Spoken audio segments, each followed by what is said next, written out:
Hello दोस्तों, नमस्कार। आज मैं सुनाने जा रही हूँ महालक्ष्मी गौरी की व्रत कथा।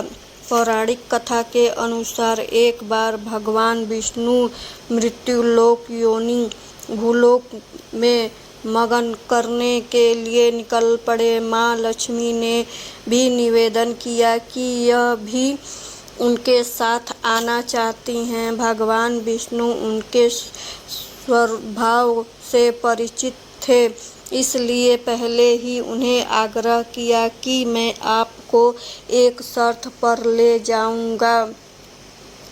माता लक्ष्मी मन ही मन में बहुत खुश हुई कि चलो शर्त ही सही, भगवान के साथ ले जाने के लिए तो माने। माँ फटाक से बोली, मुझे सारी शर्तें मंजूर हैं। भगवान विष्णु ने कहा, जो मैं कहूँगा वैसे ही करोगे, मैं आपको वैसा ही करने होगा। माता बोली, ठीक है, आप जैसा कहेंगे वैसा ही मैं करूँगी। दोनों भूलोक पर आकर विचारण करने लग गए। एक जगह रुककर श्री हरि ने माता से कहा कि मैं दक्षिण दिशा की तरफ जा रहा हूँ, आपको यहीं पर मेरा इंतजार करना होगा। यह कहकर भगवान विष्णु दक्षिण दिशा की तरफ बढ़ गए। अब माता जो जिज्ञासु हुई कि दक्षिण दिशा में ऐसा क्या है जो भगवान मुझे वहाँ नहीं ले जा रहे ना चाहते हैं। माता का स्वभाव तो वैसा भी चंचल ही माना जाता है। उनसे वहाँ पर ज़्यादा देर तक रुका नहीं गया और वे भगवान विष्णु की तरफ ही बढ़ने लग गईं। आगे जाकर माता को सरसों के खेत में दिखाई दिया।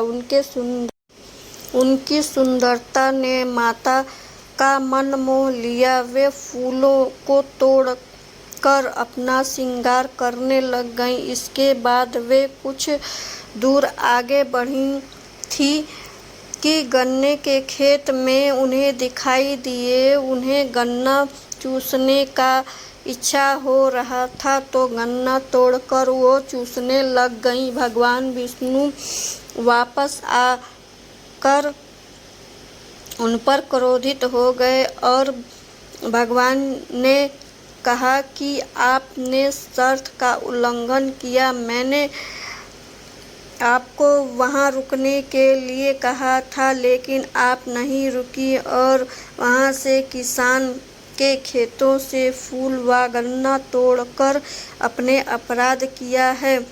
इसकी आपको सजा मिलेगी। भगवान विष्णु ने माता लक्ष्मी को 12 वर्ष तक किसान की सेवा करने का श्राप दिया और स्वयं श्री सागर मगन हो गए। अब माता लक्ष्मी को किसान के घर रहना पड़ा। एक दिन माता लक्ष्मी ने किसान की पत्नी को देवी लक्ष्मी की प्रतिमा की पूजन करने को कहा और बोली कि इससे तुम जो भी मांगोगी तुम्हें मिलेगा। कृषिक की पत्नी ने वैसा ही किया। कुछ ही दिनों में उनका घर धन धान से पूर्ण हो गया और हंसी खुशी समृद्धि में 12 साल समय बीत गया। जब विष्णु भगवान माता लक्ष्मी को लेने के लिए आए तो किसान ने माता को न जाने देने का हठ किया और इस पर माता लक्ष्मी ने कहा कि कार्तिकेय कृष्ण पक्ष की धनतेरस की दिन यदि यह विधि पूर्वक मेरी पूजा करें तो वह उसके घर से नहीं, लेकिन वह इस दौरान उन्हें दिखाई नहीं देगी। वह एक कलश की स्थापना करें और उसमें कुछ धन रखें, यानी धन ही लक्ष्मी का रूप होगा। इस प्रकार तेरस के दिन किसान ने माता के बताए अनुसार ही पूजा, कलश स्थापना और किसान का घर धन धान्य से पूर्ण रहने लग गया। तब से लेकर आज तक धनतेरस पर माता लक्ष्मी की पूजा करने की परंपरा चली आ रही है। धन्यवाद दोस्तों। अगर आप लोगों को यह कथा पसंद आए तो प्लीज़ लाइक शेयर करिएगा। धन्यवाद।